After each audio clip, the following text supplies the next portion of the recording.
हाँ जी। नमस्ते। कैसे हो आप लोग? आज अपन अपने वरिष्ठ अध्यापक भर्ती परीक्षा और व्याख्याता भर्ती परीक्षा के एक बहुत ही महत्वपूर्ण विषय, जिसको अपन यांत्रिकी मैकेनिक्स के नाम से जानते हैं, उसकी अपन शुरुआत करने वाले हैं आज। और सबसे पहले अपन सामान्य परिचय की अपनी क्लास रखेंगे। आपको बेसिक शब्दावली, उसके टर्मिनोलॉजी, जो भी मूलभूत टर्मिनोलॉजी है उसका ज्ञान होना चाहिए।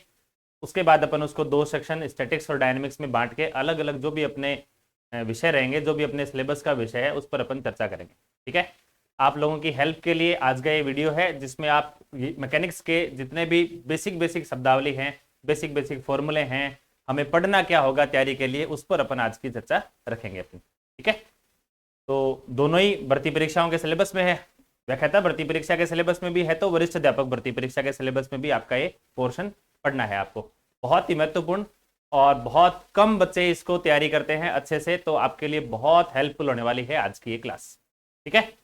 जो टॉपिक हम पढ़ने जा रहे हैं उसको अपन बेसिक से स्टार्ट करते हैं, नाम से ही शुरू करते हैं। सबसे पहला जो वर्ड अपन लेके आ रहे हैं वर्ड है मैकेनिक्स, यानी यांत्रिकी। यांत्रिकी कहते किसे हैं? मैथमेटिक्स या साइंस की एक ब्रांच है यांत्रिकी। मैकेनिक्स जो है वो विज्ञान की एक शाखा है। उस शाखा के अंतर्गत हम क्या करते हैं? कण या पिंड, उसकी गति और उसकी स्थिति से संबंधित अध्ययन करते हैं। कण पार्टिकल किसे कहते हैं, आगे चर्चा करेंगे। पिंड बॉडी किसे कहते हैं, आगे चर्चा करेंगे। उनकी जो भी गति रहेगी या उनकी जो भी स्थिति रहेगी, गति के कौन कौन से प्रकार रहेंगे, स्थिति में क्या क्या कौन कौन से बल लगेंगे, सारी बात, ये सब जो अध्ययन किया जाता है, यह गणित की एक शाखा में किया जाता है। उस शाखा को अपन क्या कहते हैं? मैकेनिक्स यानी यांत्रिकी कहते हैं। ठीक है। ये सबसे पहली बात होगी कि मैकेनिक्स है क्या चीज। मैकेनिक्स मैथमेटिक्स की एक ब्रांच है, जिस ब्रांच में अपन पार्टिकल और बॉडी की गति यानी उसकी पोजीशन, और गति यानी उसका मोशन, पोजीशन और मोशन दोनों का अध्ययन अपन करते हैं। वह क्या कहलाती है? यांत्रिकी कहलाती है। ठीक है, क्लियर है। उसके बाद बात करेंगे यांत्रिकी को कितने भागों में बांट के पढ़ा जाता है। तो मूलभूत रूप से यांत्रिकी को दो भागों में बांट के अपन पढ़ते हैं। एक कहलाता है आपका स्थिति विज्ञान, और एक आपका कहलाता है गति विज्ञान। ठीक है। स्थिति विज्ञान यानी स्टैटिक्स, और गति विज्ञान यानी डायनामिक्स। अब कौन सा तो स्थिति विज्ञान में टॉपिक पढ़ा जाएगा, किन टॉपिक्स को अपन गति विज्ञान में पढ़ते हैं, इसके बारे में क्या वर्गीकरण रहेगा, उसको अपन एक बार देख लेते हैं। ठीक है। क्या बात है? स्टैटिक्स में मैकेनिक्स की वह ब्रांच जिसमें कण की स्थिति और उस पर लगने वाले बलों को पढ़ा जाता है। कण की पोजीशन और उस पर लगने वाले बलों का अध्ययन किया जाता है। बल कौन कौन से बल लगेंगे, उनका परिणामी बल क्या आएगा, परिणामी बल की दिशा क्या रहेगी, कितने बल हम लगाएं, एक परिणामी बल को दो भागों में कैसे फ्रैक्शनलाइज करें, एन भागों में कैसे बांटें, बलों की साम्यावस्था की क्या क्या सिचुएशन हो सकती है, सारी बात किस में पढ़ी जाती हैं? मैथमेटिक्स और मैकेनिक्स की एक ब्रांच में पढ़ी जाएगी। उस ब्रांच को अपन क्या कहते हैं? स्थिति विज्ञान यानी स्टैटिक्स कहते हैं। ठीक है। मूलभूत रूप से आपको जो शब्द यहां पकड़ना है वो है कण की स्थिति और उस पर लगने वाले बल। कण की स्थिति और उस पर लगने वाले बलों का अध्ययन गणित की जिस शाखा में किया जाता है, उस शाखा को अपन क्या कहते हैं? स्थिति विज्ञान यानी स्टैटिक्स कहते हैं। गति विज्ञान किसे कहते हैं फिर? डायनेमिक्स मैथमेटिक्स की वह ब्रांच है जिसमें कण की गति, वहां स्थिति विज्ञान में अध्ययन करते हैं अपन स्थिति का, गति विज्ञान में अध्ययन करते हैं अपन गति और गति के प्रकारों का, कौन कौन सी टाइप की गति होती है। ठीक है। मैकेनिक्स की वह ब्रांच जिसमें कण की गति और गति के प्रकार जो होते हैं, विभिन्न जो प्रकार होते हैं, उनका अध्ययन किया जाता है, वो क्या कहलाती है? वो कहलाती है डायनेमिक्स अपनी। ये बेसिक सी बात है, आपको पता होना चाहिए कि हम पढ़ने क्या वाले हैं। हम पढ़ने वाले हैं मैकेनिक्स, जिसकी दो शाखाएं हैं, one is called statics, other is called dynamics. Statics क्या है? जहां कण की स्थिति और उस पर लगने वाले बलों का अध्ययन किया जाता है, वो शाखा कहलाती है स्थिति विज्ञान यानी स्टैटिक्स। और जहां कण की गति और गति के विभिन्न प्रकारों का अपन अध्ययन करेंगे, गणित की वह शाखा क्या कहलाती है? डायनेमिक्स कहलाती है, गति विज्ञान कहलाती है। ठीक है। ये तो मैकेनिक्स के बारे में चर्चा हो गई। अब अपन बात करेंगे कि हमें आज की क्लास में क्या शुरू करना है। हमें आज की क्लास में शुरू करना है स्थिति विज्ञान। स्थिति विज्ञान अपन आज की क्लास में शुरू करने वाले हैं। मींस हम कौन सा वाला पार्ट पढ़ेंगे? मैकेनिक्स का स्टैटिक्स वाला जो पार्ट है उसको अपन शुरू करेंगे। आगे के वीडियोस में जब भी अपन आगे पढ़ेंगे उसमें अपन किसकी चर्चा और करेंगे? डायनेमिक्स की चर्चा और करेंगे। मैं आपको फिर से रिमाइंड करवा दूं, दोनों ही भर्ती परीक्षाओं में, वरिष्ठ अध्यापक भर्ती परीक्षा और व्याख्याता भर्ती परीक्षा, दोनों में ही बहुत महत्वपूर्ण टॉपिक है। और जिस बच्चे को ये अच्छे से क्लियर होता है उसके सारे प्रश्न अटेम्प्ट होते हैं। चाहे वो डायनेमिक्स में जो आपका लेक्चरर वाली भर्ती परीक्षा है उसमें 2 यूनिट है, वरिष्ठ अध्यापक भर्ती परीक्षा में इसकी 1 यूनिट है, मतलब वहां करीबन 5 प्रश्न आएंगे सेकंड ग्रेड टीचर्स में, और लेक्चरर में लगभग मान के चलिए 10 प्रश्न इसके आते हैं। बहुत सरल, बहुत सिंपल, और सारे के सारे प्रश्न अटेम्प्ट होने वाले प्रश्न आपके रहेंगे। कम टाइम भी कम लगेगा आपको, ऐसा ये टॉपिक आपका है। कौन सा वाला? मैकेनिक्स वाला। ठीक है, चर्चा शुरू करते हैं अपन किसकी? चर्चा शुरू करते हैं अपन स्थिति विज्ञान की, स्टैटिक्स की। देखो अपन आज की क्लास में जो सबसे पहले चर्चा करेंगे स्टैटिक्स की, वह स्टैटिक्स की टर्मिनोलॉजी है, शब्दावली है। शब्दावली में जो सबसे पहली बात निकल के आती है वो है पदार्थ की, द्रव्य, मैटर। मैटर किसे कहते हैं? शब्दों में बांधना इसको मुश्किल है वैसे तो। मैटर क्या है? मैटर वह है जो अनुभव किया जा सकता है। मैटर वह है जो अंतरिक्ष में स्थान घेरता है। मैटर वह है जिसका कोई ना कोई भार होता है। तो वह वस्तु जिसका कोई ना कोई भार हो, स्पेस में वो कोई ना कोई स्थान घेर ले, या जिसको अपन फील कर सके, टच करके, जिसको अपन स्मेल करके, जिसको अपन फील कर सकते हैं, वह क्या है? वह है मैटर। ठीक है, थोड़े से अटपटे से शब्दों में परिभाषा है लेकिन ऐसा ही पढ़ा जाता है। पदार्थ क्या है? पदार्थ वह है जिसको भार के रूप में महसूस, जिसका कोई ना कोई भार होता है। नंबर 2 बात, जो अंतरिक्ष में कोई ना कोई स्थान घेरता है। नंबर 3 बात, एटलीस्ट उसको अपन फील कर सकते हैं, कम से कम उसे अपन क्या कर सकते हैं? महसूस कर सकते हैं। वो क्या कहलाता है? वो कहलाता है द्रव्य, या उसको अपन कहते हैं पदार्थ, इंग्लिश में उसको अपन कहते हैं मैटर। ठीक है, कितने प्रकार के मैटर होते हैं भैया जी? मैटर होते हैं मूल रूप से 3 प्रकार के। आगे और भी वर्गीकरण पढ़ा जाता है हायर मैथमेटिक्स में जब अपन चलते हैं, लेकिन मूलभूत रूप से फंडामेंटल फॉर्म में अपन इसको 3 प्रकार से पढ़ते हैं। पहला जो प्रकार है वो कहलाता है ठोस, सॉलिड। दूसरा प्रकार कहलाता है गैस और लिक्विड, और तीसरा प्रकार कहलाता है गैस। सॉलिड, लिक्विड और गैस। ठोस, द्रव, वो है द्रव्य, ये है द्रव, है ना? द्रव्य मानी मैटर और द्रव मानी लिक्विड। और एक लास्ट प्रकार इसका जो है वो गैस है। ज्यादा मैं वर्गीकरण में नहीं जाऊंगा, आप सब इसके बारे में अच्छे से जानते हो, कौन ठोस होता है, कैसे लिक्विड्स दिखते हैं और कैसी गैसेज रहती हैं। ज्यादा चर्चा में अपन नहीं करेंगे। अपन फिजिक्स पढ़ रहे होते तो अपन इसके बहुत सारे प्रकारों के बारे में और पढ़ रहे थे, लेकिन हमें केवल टर्मिनोलॉजी से परिचित होना है, इसलिए मैंने आपको सिर्फ नाम बता दिए कि पदार्थ के प्रकार मूल रूप से कौन कौन से पढ़े जाएंगे। मूल रूप से इसके 3 प्रकार पढ़े जाएंगे। एक ठोस कहलाता है, सॉलिड जिसको अपन कहते हैं, एक लिक्विड यानी द्रव कहलाता है, और एक गैस यानी गैस कहलाता है। ठीक है, ये है द्रव्य यानी पदार्थ के मूलभूत रूप से प्रकार। अब अपन यहां से अगले टॉपिक से अपन अपने शुरू करेंगे असली स्टैटिक्स। सबसे पहला स्टैटिक्स का जो टॉपिक आता है उस टॉपिक को अपन कहते हैं पार्टिकल। क्या कहते हैं? कण। कण क्या है? कण सबसे छोटा भाग, अति सूक्ष्मतम भाग, किसका? स्मॉलेस्ट पार्ट, किसका? पदार्थ का। मैटर का स्मॉलेस्ट पार्ट जो है उसको अपन क्या कहते हैं? उसको अपन कहते हैं पार्टिकल। द्रव की सूक्ष्मतम अवस्था क्या कहलाती है? कण कहलाती है, जिसके आकार को, जिसकी साइज को ऑलमोस्ट नेग्लेक्ट किया जा सकता है। कण क्या है? कण वह है जो पदार्थ का सबसे छोटा पार्ट है। कण वह है जिसके आकार को हम क्या मान सकते हैं? लगभग क्या मान सकते हैं? नगण्य मान सकते हैं। कण, उसके आकार, यहां बात आकार की हो रही है ना, जिसकी साइज हम क्या मान सकते हैं? ऑलमोस्ट नेग्लेजिबल माना जा सकता है। क्या कहलाता है? कण कहलाता है। ठीक है, वापस एक बार चर्चा कर लेते हैं। हमने क्या पढ़ा है? हमने पढ़ा है स्टैटिक्स, अपन ने शुरू करी है। स्टैटिक्स की हम टर्मिनोलॉजी पढ़ने वाले हैं। स्टैटिक्स की टर्मिनोलॉजी में जो सबसे पहला वर्ड जो निकल के आता है वो है मैटर। मैटर हम किसे कहते हैं? मैटर वो जिसमें भार हो, मैटर वो जिसको, जो आकाश में कोई ना कोई स्थान घेरता है, और मैटर वो जिसको एटलीस्ट फील किया जा सकता है, अनुभव किया जा सकता है। क्या कहलाता है? द्रव्य यानी मैटर कहलाता है। उसके बाद अपन बात करते हैं कि कितने प्रकार का फंडामेंटल फॉर्म में इसको अपन पढ़ सकते हैं। तो इसको मूलभूत रूप से हम 3 प्रकार से पढ़ते हैं। आगे मैं फर्दर क्लासिफिकेशन की चर्चा नहीं कर रहा हूं, जितने हमारी काम की बात है उतनी बात कर रहा हूं खाली। ठोस, द्रव और गैस। सॉलिड, लिक्विड और गैस। 3 रूप से अपन इसको फंडामेंटली पढ़ते हैं। ज्यादा चर्चा नहीं करते हैं कौन कौन से ठोस होते हैं, कौन सी गैस होती है, कौन से लिक्विड होते हैं, आप अच्छे से जानते हो। ठीक है, कण यानी पार्टिकल। पार्टिकल क्या है? जो अपना मैटर है, मैटर की स्मॉलेस्ट स्टेट जो है वो क्या कहलाती है? पार्टिकल कहलाती है, जिसकी साइज को क्या किया जा सकता है? नेग्लेक्ट, नगण्य माना जा सकता है। ठीक है, अब बात करते हैं अपन किसकी? अब बात करते हैं अगली अपन पिंड की।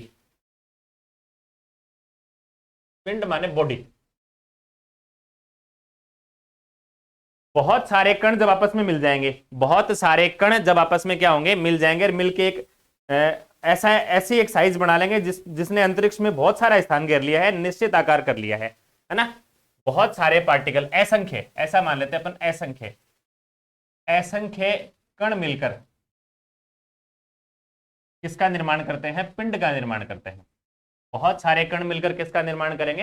पिंड का निर्माण करेंगे। अब कण की साइज को आप नेग्लेक्ट कर सकते थे, किंतु पिंड की साइज को आप नेग्लेक्ट नहीं कर सकते हो। ये पिंड क्या करता है, ये पिंड करता है अंतरिक्ष में एक निश्चित स्थान घेरता है, अंतरिक्ष में एक नियत स्थान घेर लेता है।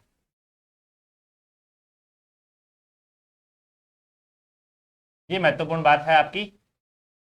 पिंड जो होता है वो अंतरिक्ष में एक नियत स्थान घेरता है, इसका मतलब हम उसकी साइज को नेग्लेक्ट कर दें ऐसा नहीं हो सकता। इसका मतलब क्या है, इसका मतलब इसके आकार को क्या नहीं किया जा सकता, नहीं, नगण्य नहीं किया जा सकता, नेग्लेक्ट नहीं कर सकते अपन, नगण्य नहीं किया जा सकता है।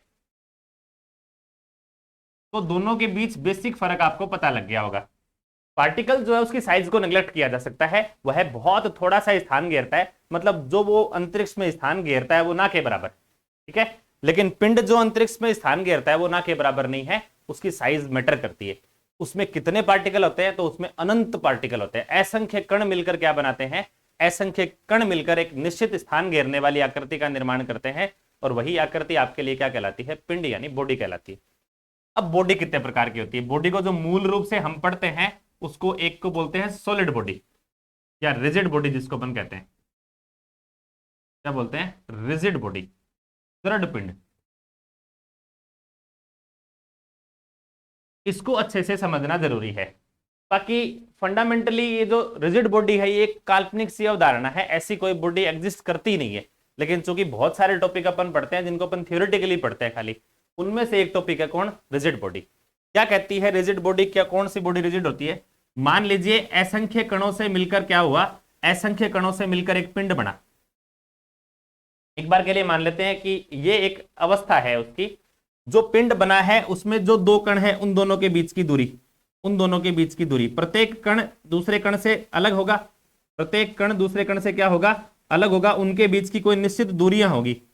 यदि यह दूरियां हमेशा ही क्या बनी रहे, यदि ये दूरियां हमेशा ही कांस्टेंट बनी रहे, यदि ये दूरियां जो है प्रत्येक कण के युग्म के बीच की दूरी, कणों का बहुत सारे कण होंगे भाई, अगर बॉडी ही है तो असंख्य कण होंगे, असंख्य कणों वाली इस बॉडी में प्रत्येक दो कण के बीच की डिस्टेंस जो है, अगर बीच की डिस्टेंस को अपन क्या मान ले, कांस्टेंट मान ले, हमेशा ही क्या बनी रहती है, स्थिर बना रहती है। चाहे आप कितने भी अमाउंट का फोर्स उस पर क्यों नहीं लगा दो।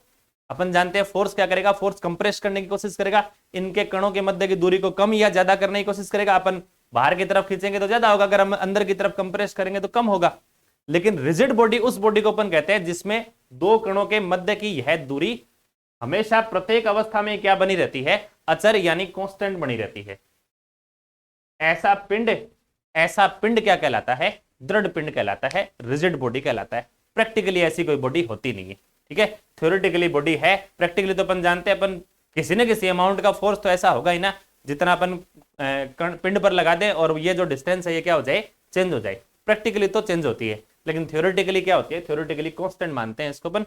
वह पिंड जिसमें कणों के प्रत्येक युग्म के मध्य की जो दूरी है वह सदैव ही क्या बनी रहती है, स्थिर बनी रहती है, चाहे कितने भी अमाउंट का फोर्स उस पर क्यों नहीं लगा दिया जाए।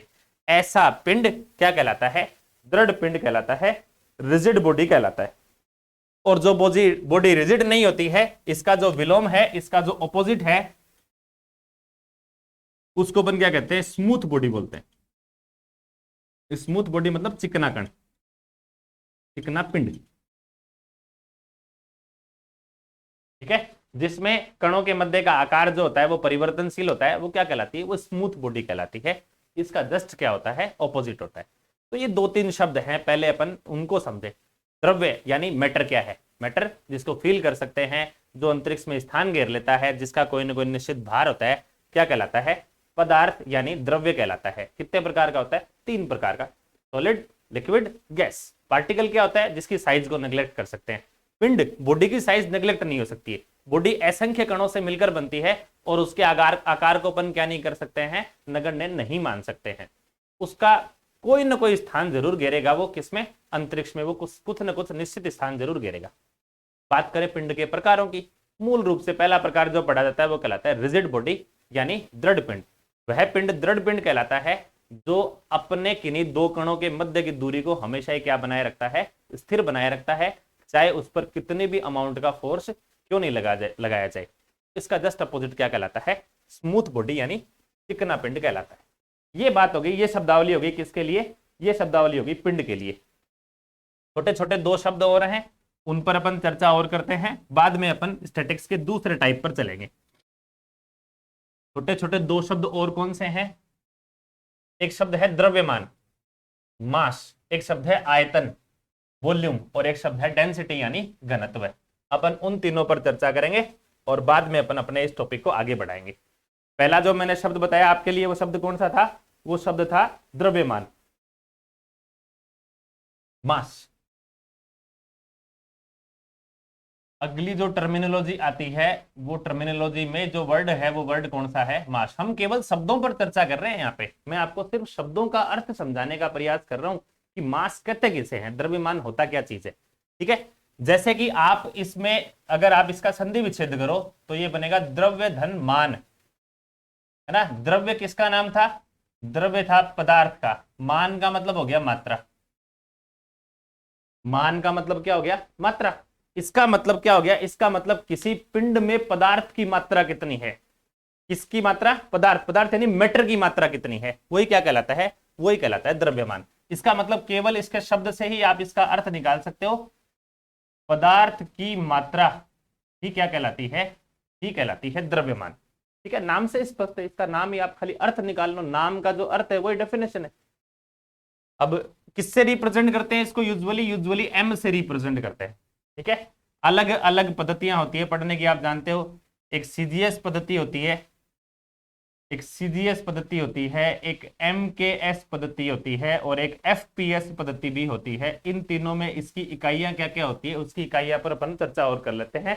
द्रव्यमान की इकाई आप जानते हो, सीजीएस पद्धति में ग्राम होती है, एमकेएस पद्धति में किलोग्राम होती है और एफपीएस पद्धति में होती है पौंड। ये जो पहला है ना, ग्राम, किलोग्राम और पौंड, ये इकाइयां हैं किसकी? ये है द्रव्यमान के मापन की इकाइयां। ठीक है, बात करें आयतन की,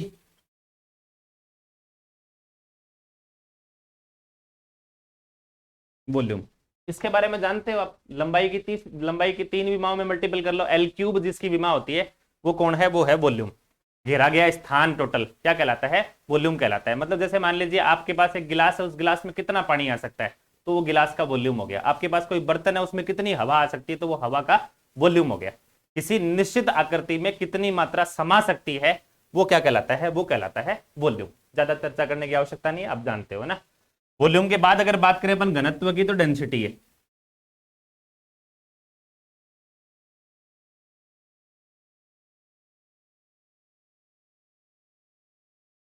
प्रति आयतन द्रव्यमान की मात्रा कितनी है? प्रति आयतन द्रव्यमान की या द्रव्य की मात्रा कितनी है पर वॉल्यूम? जो मास है वही क्या कहलाता है? वही कहलाता है डेंसिटी यानी घनत्व। इसको रिप्रेजेंट किससे करते हैं? वी से, और इसको रिप्रेजेंट किससे करते हैं? रो से। ठीक है, मास इज इक्वल टू क्या होता है? Mass is equal to density into volume. द्रव्यमान बराबर होता है आयतन गुणा घनत्व, और यहां से क्या निकल के आ जाएगा? आपका घनत्व निकल के आएगा द्रव्यमान बटे आयतन। डेंसिटी क्या है? प्रति इकाई आयतन पदार्थ की मात्रा, प्रति इकाई आयतन पदार्थ की जो मात्रा होती है उस मात्रा को ही अपन क्या कहते हैं? डेंसिटी यानी घनत्व कहते हैं। यही इसकी परिभाषा भी है और इसी से इसका सूत्र भी व्युत्पन्न किया जा सकता है। डेंसिटी रो क्या है? पर वॉल्यूम किसका मात्रा? मास, मास की मात्रा, मास अपॉन वॉल्यूम किसके बराबर होता है? डेंसिटी के बराबर होता है। और इसको अपन किससे रिप्रेजेंट करते हैं? इसको अपन रिप्रेजेंट करते हैं रो से। ये सामान्य सामान्य शब्द हो गए। एक बार मैं शब्द को दोबारा आपके सामने बोल दे देता हूं। पहला शब्द आपने पढ़ा द्रव्य, उसके बाद आपने पढ़ा कण, कण के बाद आपने पढ़ा पिंड, पिंड के बाद पढ़े पिंड के प्रकार, दृढ़ पिंड और चिकना पिंड। नंबर 3 पे आपने जो बात पढ़ी वो है द्रव्यमान, द्रव्यमान के बाद में आयतन और आयतन के बाद में घनत्व। इतनी बातें अपन ने करी। मैं इस क्लास में आपको केवल टर्मिनोलॉजी जो है, शब्दावली जो है, उससे परिचित करवाना चाहता हूं, क्योंकि बहुत सारी बार क्या होता है हम सामान्य शब्दों से परिचित नहीं होते, इसलिए हम आगे की कंसेप्ट को अच्छे से समझ नहीं पाते। इसके आगे आने वाली क्लास में स्टैटिक्स के बारे में सब कुछ पढ़ा जाएगा, लेकिन वो अपन ग्रैब कर पाए उन चीजों को, अपन समझ पाए उन चीजों को, उसके लिए हमें एग्जैक्ट वर्ड पता होना चाहिए कि इसके लिए वास्तविक रूप से, यथार्थ रूप से शब्द कौन सा है। तो शब्दों के बारे में अपन पहले ज्ञान कर लेंगे, बाद में अपन सारी बातें वो एक एक करके आराम से समझ सकते हैं। ठीक है, इतनी जो बातें मैंने आपके साथ शेयर करी वो बातें थी कण और कण के आकार या आकृति से रिलेटेड। अब बात करते हैं अपन स्थिति विज्ञान का दूसरा भाग। स्थिति विज्ञान का जो दूसरा भाग आता है उसको अपन किसके द्वारा पढ़ते हैं? बल के द्वारा पढ़ते हैं। बल बोले तो इंग्लिश में कहते हैं इसको अपन फोर्स।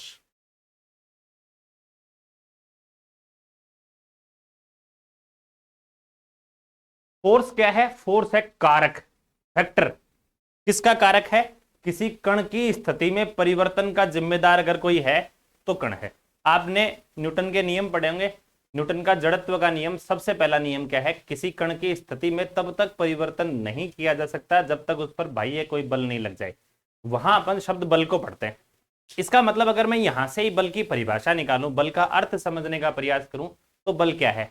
न्यूटन के जड़त्व के नियम के अनुसार बल क्या है? बल एक जिम्मेदार फैक्टर है, जिम्मेदार कारक है। किसका? कण की स्थिति में परिवर्तन करने का। यदि कोई कण अपनी स्थिति में परिवर्तन करना चाहता है तो कोई ना कोई एक्सटर्नल एजेंसी जरूर होगी, कोई ना कोई बाह्य कारक जरूर होगा जो उसकी स्थिति में परिवर्तन करवाएगा। और वो बाह्य कारक ही क्या कहलाता है? वो बाह्य कारक ही कहलाता है बल। ठीक है, मैं सामान्य शब्दों की बात कर रहा हूं। हिंदी के शब्दों की परिभाषा तो बहुत विकट हो सकती है इसकी, लेकिन हम समझे कैसे उस चीज को, उसकी अपन चर्चा कर रहे हैं। छोटे छोटे शब्दों में अपन बात कर रहे हैं कि वो चीज एक्चुअली है क्या। तो बल एक्चुअली क्या है? बल एक्चुअली जिम्मेदार है। किसका जिम्मेदार है? कण की स्थिति में परिवर्तन करने का जिम्मेदार है। कण की स्थिति में परिवर्तन करने का के लिए जो बाह्य फैक्टर, बाह्य कारक जिम्मेदार होता है ना, उसको अपन क्या कहते हैं? उसको अपन कहते हैं बल। तो मैं इसके बारे में एक शब्द ही लिख दूं सिर्फ, यह क्या है? यह एक बाह्य कारक है। अच्छा, ये बाह्य कारक क्या करेगा? कण की स्थिति में परिवर्तन करेगा या प्रयास करेगा परिवर्तन करने का। कण की स्थिति में परिवर्तन होने का बाह्य कारक जो है, वो बाह्य कारक ही क्या होता है? बल होता है, जो कण की स्थिति में परिवर्तन करता है। या तो परिवर्तन करने का क्या करता है? कण की स्थिति में परिवर्तन करता है या परिवर्तन का प्रयास एटलीस्ट करता है। जैसे मैं आपको ही कह दूं कि दीवार को हिलाओ भैया जी, एक दीवार बना दी, उसको हिलाओ, आप उस पर बल लगा रहे हो, तो आप उस दीवार को गिराने का प्रयास कर रहे हो। जरूरी थोड़ी कि आपसे वो दीवार गिरी जाए, लेकिन क्या आपने बल नहीं लगाया? आपने दीवार रूपी किसी पिंड की स्थिति में परिवर्तन करने का प्रयास किया। दैट मीन्स आपने कोशिश करी ना, चाहे आप उसमें सक्सेसफुल हो या नहीं हो, इसका मतलब नहीं है। आप उस दीवार की कोई की स्थिति में परिवर्तन कर भी सकते हो और नहीं भी कर सकते हो। आप किसी पिंड को एक जगह से दूसरे स्थान पर धक्का देके खिसका भी सकते हो और नहीं भी खिसका सकते हो। आपने खिसका दिया, दैट मीन्स आपका प्रयास सफल हो गया, तो भी वो बल है। अगर वो आपने प्रयास किया भी है, चाहे आप उसको खिसका नहीं पाओगे, तो भी वो क्या है? तो भी वो बल है। बल क्या है? बल एक बाह्य कारक है, एक्सटर्नल एजेंसी के द्वारा जनरेट किया गया फैक्टर है। और वो करता क्या है? वो किसी कण या किसी पिंड की स्थिति में परिवर्तन करने का प्रयास करता है या वो परिवर्तन करने में सफल हो जाता है। अच्छा, मैथमेटिक्स में बल का क्या मतलब है? मैथमेटिक्स में फोर्स को अपन कैसे रिप्रेजेंट करते हैं? फोर्स को हमेशा ही मान लीजिए एक कण है m द्रव्यमान का, ये ठीक है, और मैं इस पर एक बल लगा रहा हूं F। आप हमेशा ऐसे ही करते आए होंगे, m द्रव्यमान का एक कण लिया और उस पर F बल लगाया। आप हमेशा ही ऐसे ऐसे पता नहीं कितने सारे डायग्राम आपने अपने लाइफ में देखे होंगे, तैयारी करते समय या पढ़ते समय, है ना। इसका मतलब क्या है? इसका मतलब बल को व्यक्त करने के लिए गणित में किसकी सहायता ली गई है? रेखा की सहायता ली गई है। और रेखा की सहायता से हम किसे व्यक्त करते हैं? रेखा की सहायता से हम बल को व्यक्त करते हैं।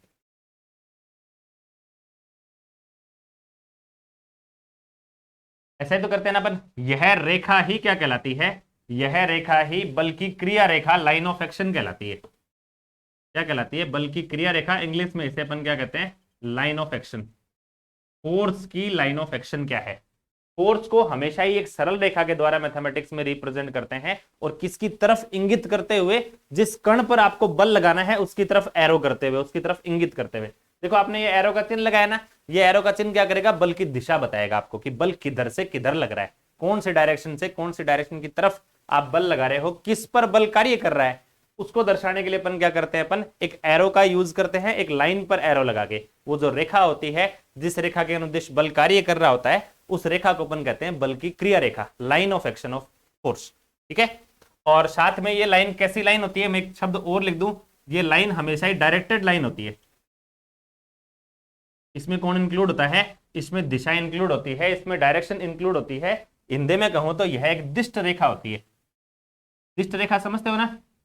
ऐसी रेखा जिसमें क्या इंक्लूड हो, डायरेक्शन इंक्लूड हो, और वह डायरेक्शन आपको क्या बताएगी, वह डायरेक्शन आपको बल की क्रिया रेखा आपको बल की दिशा और रेखा दोनों बताएगी। ठीक है। नंबर 3 काम, नंबर 3 क्या होता है, बल का परिमाण। बल का परिमाण, मैग्नीट्यूड ऑफ फोर्स। बल का परिमाण यानी मैग्नीट्यूड ऑफ द फोर्स, ये क्या होता है?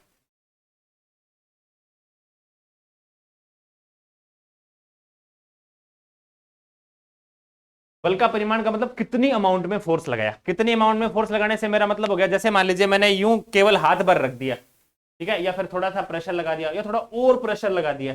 यहां अपन क्या कर रहे हैं, यहां अपन सारा का सारा काम इस पिंड पर कर रहे हैं। मान लीजिए यहां एक पिंड रखा हुआ है, मैंने केवल उसको टच पर किया, थोड़ा मैंने और प्रेशर बढ़ाया, थोड़ा मैंने और प्रेशर बढ़ाया, थोड़ा मैंने और प्रेशर बढ़ा दिया। इस सारे के दौरान मैंने क्या बदला, मेरा लाइन ऑफ एक्शन चेंज नहीं हुआ है। लाइन ऑफ एक्शन पहले भी मान लीजिए बोर्ड की तरफ ही था मेरा, और अभी भी बोर्ड की तरफ ही है। मैं जो बदल रहा हूं वह क्या है, वह है बल का परिमाण। कई बार क्या होता है, एक निश्चित रेखा में फोर्स के अमाउंट में चेंजेस हो सकते हैं।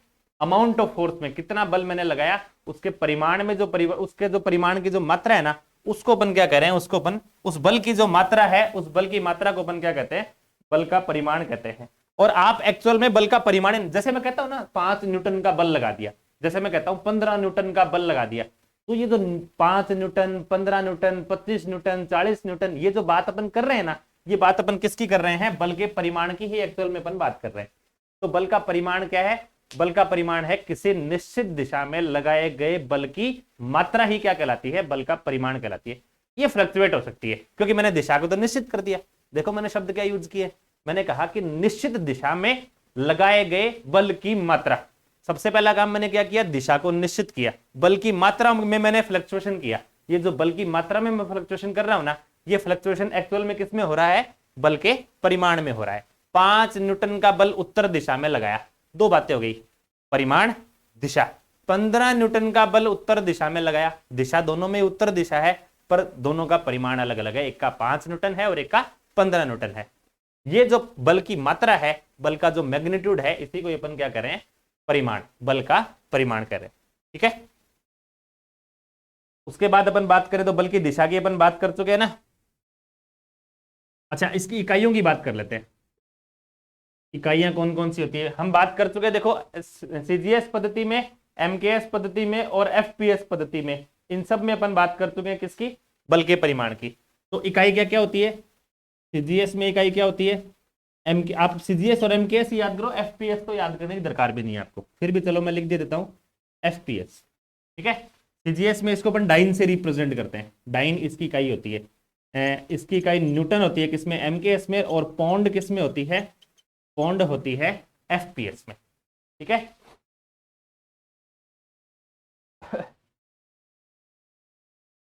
ये है बल की इकाइयों की चर्चा होगी। अच्छा, एक बार के लिए रिपीट करते हैं, बल क्या है, बल एक एक्सटर्नल एजेंसी के द्वारा जनरेट किया गया फैक्टर है। क्या करता है बल, या तो किसी पिंड या किसी कण की स्थिति में परिवर्तन करने का प्रयास करता है, या परिवर्तन करने में सफल हो जाता है।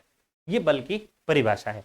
नंबर 2, किससे रिप्रेजेंट करें बल को, बल को हमेशा ही एक रेखा की सहायता से व्यक्त किया जाता है, और वह रेखा दिष्ट रेखा होती है, डायरेक्टेड लाइन होती है।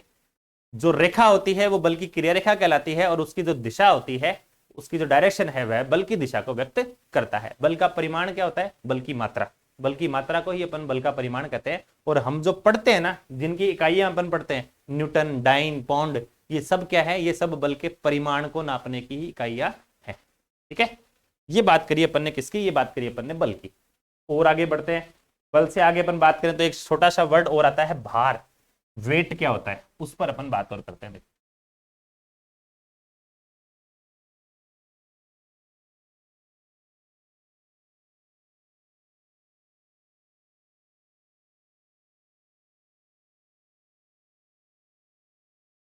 एक शब्द पर अपन चर्चा और करेंगे, और शब्द है वेट, यानी भार। ठीक है। अपन अर्थ के रेस्पेक्ट में ही बात कर लेते हैं। आपने कई बार देखा होगा कि जैसे मान लीजिए कि मैंने एक कोई गेंद ली, और गेंद को मैंने छोड़ दिया, यूं ड्रॉप कर दिया, यूं ड्रॉप कर दिया, तो वो नीचे की तरफ चली गई। गेंद नीचे की तरफ किस कारण चली गई, तो आप सब जानते हो, गेंद नीचे की तरफ चली गई गुरुत्वीय त्वरण के कारण। गुरुत्वीय सेंटर ऑफ अर्थ, उधर की दिशा में एक बल लगता है। किसी पिंड पर हमेशा ही पृथ्वी के केंद्र की दिशा में एक बल लगता है, उसी बल की चर्चा हो रही है। वही बल ही कौन है, वही बल है भार। भार एक प्रकार का क्या ही है, भार एक प्रकार का बल ही है। कैसे कैलकुलेट किया जाएगा और कैसे रिप्रेजेंट किया जाएगा, इसको रिप्रेजेंट किया जाता है डब्ल्यू से, और इसकी अर्थ के रेस्पेक्ट की बात करें तो इसको कैलकुलेट किया जाएगा mg से। W बराबर mg से इसको रिप्रेजेंट किया जाता है। यहाँ m क्या है, यहाँ m तो है पिंड का द्रव्यमान, या कण की बात कर लीजिए एक बार।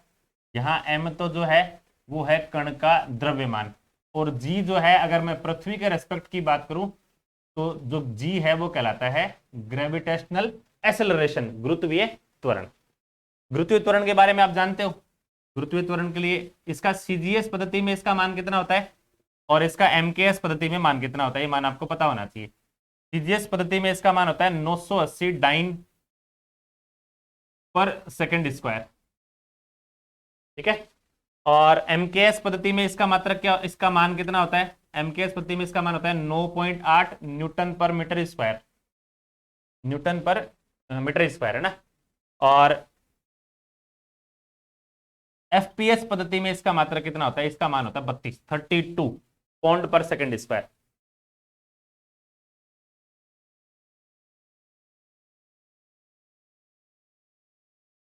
ये सेकंड स्क्वायर आएगा ना 32।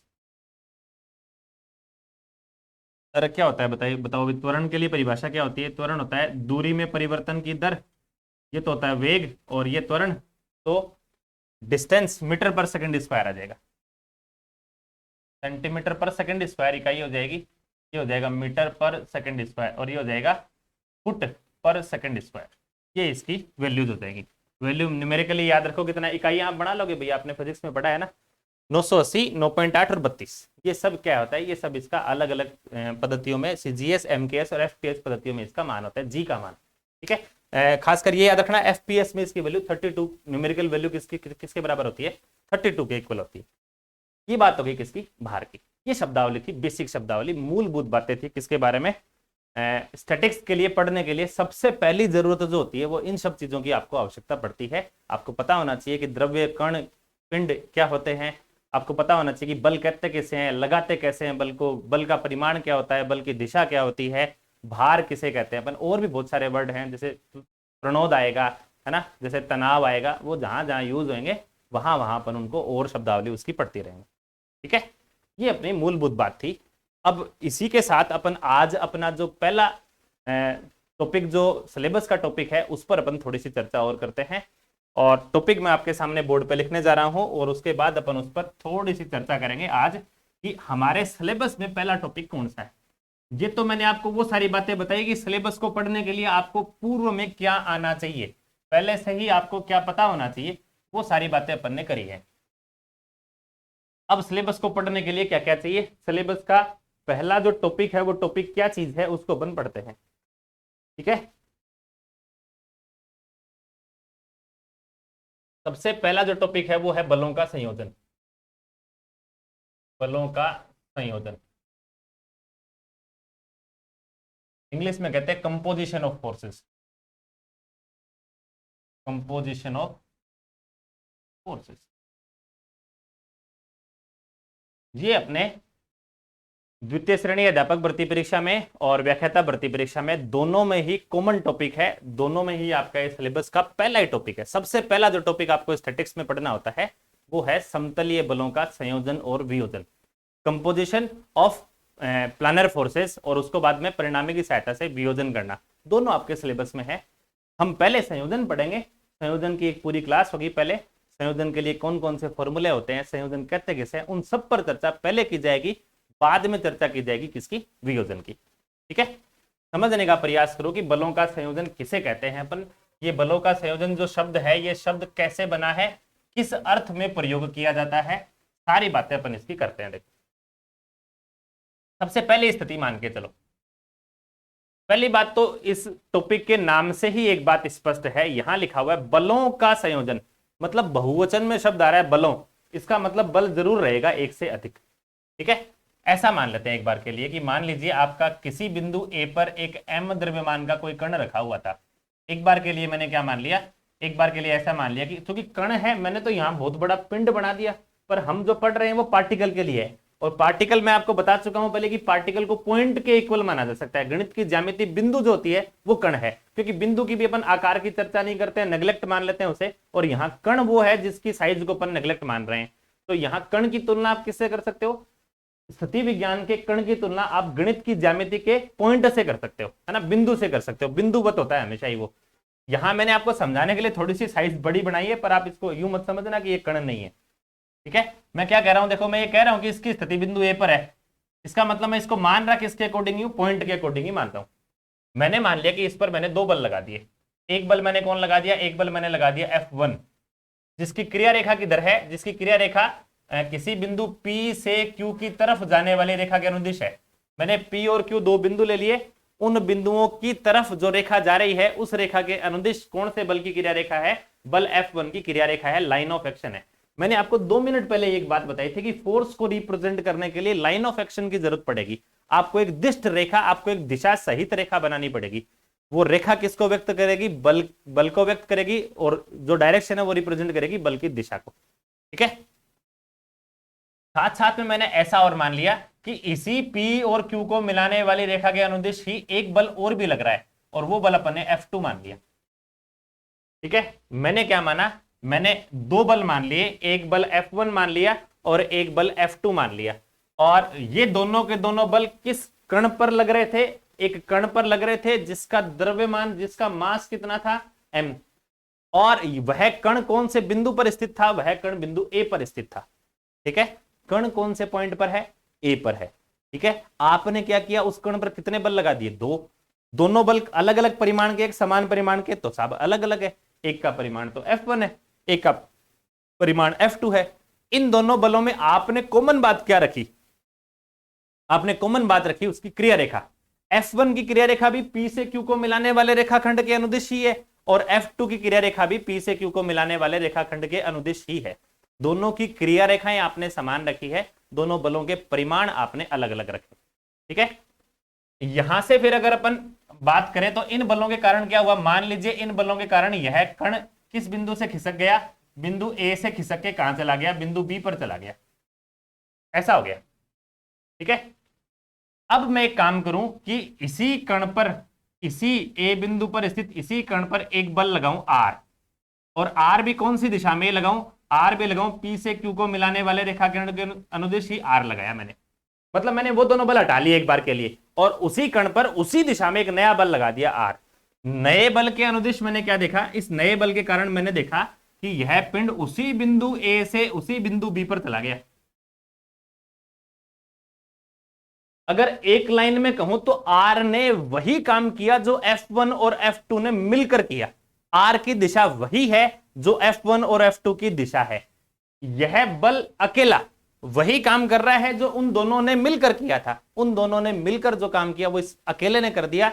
यह अकेला R क्या कहलाता है? यह अकेला R F1 तथा F2 का परिणामी कहलाता है, रिजल्टेंट फोर्स कहलाता है, परिणामी बल कहलाता है। अंग्रेजी में इसे कहते हैं रिजल्टेंट फोर्स, ठीक है। और इसका मान किसके बराबर आता है? इसका मान हमेशा ही दोनों बलों के योग के बराबर आता है। यह आपका पहला टॉपिक है कंपोजिशन का। कंपोजिशन क्या है? संयोजन शब्द क्या है? संयोजन शब्द है जहां आप 2 या 2 से ज्यादा दिए गए बलों के परिणामी को ज्ञात करने का प्रयास करते हो। 2 या 2 से अधिक बलों के परिणामी को ज्ञात करने की यह विधा, यह मेथड, यह जो टॉपिक आप पढ़ रहे हो, इसको अपन क्या कहते हैं? इसको अपन कहते हैं कंपोजिशन, यानी संयोजन, ठीक है। तो थोड़ी सी जानकारी मैंने आपको आज की क्लास में दी है।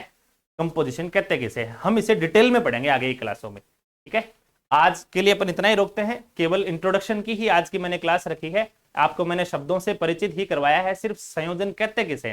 संयोजन क्या है? घटक बलों को परिणामी में बदलना, घटक बलों से परिणामी ज्ञात करना ही क्या कहलाता है? यह एक पूरी प्रक्रिया है, पूरा प्रोसेस है। इस प्रोसेस को अपन क्या कहते हैं? संयोजन, ठीक है। बेसिक जानकारी क्लास थी, उम्मीद आपको पसंद आएगी। और बाकी अपन टॉपिक है वो निरंतर अपनी क्लासेस में, रेगुलर क्लासेस में पढ़ते रहेंगे, ठीक है। चलो बाय बाय, और आप तैयारी करो, आपकी हेल्प होगी जरूर इस टॉपिक से, ठीक है। चलो बाय।